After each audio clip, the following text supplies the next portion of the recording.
All right, we're gonna talk about some squat prep today and how you need to get your upper body ready to actually squat heavy.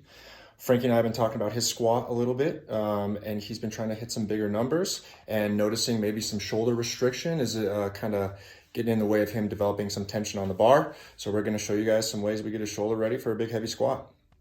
We're gonna do a little pre and post assessment. This is pre-treatment. Frankie's gonna move that shoulder into external rotation, which would be the requirement of squatting on the bar. You can see how far that thing's going here. We're gonna go ahead and treat and see what we can get. So the first place we're gonna start is in the pecs, because as you reach back to grab the bar on traditional back squat, if you can't get through the pecs, you're not gonna be able to address the bar or create the tension. So we're gonna find right into the middle of Frankie's pec here, and we're just gonna create some direct compression and protect the tool from falling actually, obviously. And what we're looking for is maybe like a 7 or 8 out of 10 on Frankie's compression level. So how are we doing right there? You okay? Pretty good. Good. So the next area we're gonna move is right into the pec minor. So these upper few ribs. So to make sure that we're getting into pec minor, I'm gonna kind of grab the pec and move it out of the way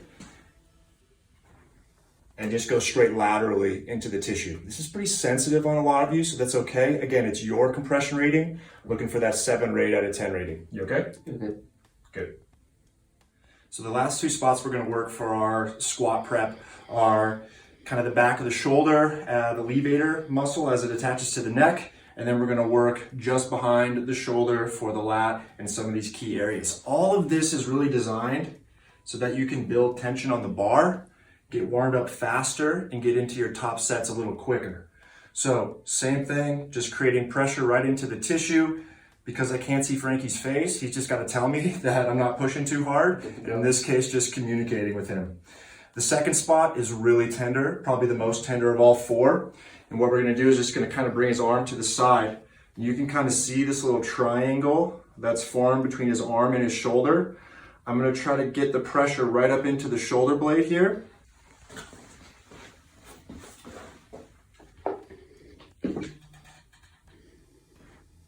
And we're gonna try to release, from an anatomy perspective, the tricep, the lat, and some of the rotator cuff muscles at the posterior shoulder.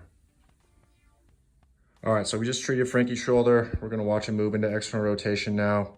Again, we're just kind of prepping him for a squat workout, and that's all we need. We just need to get him ability to address the bar and work up to his top sets a little bit quicker.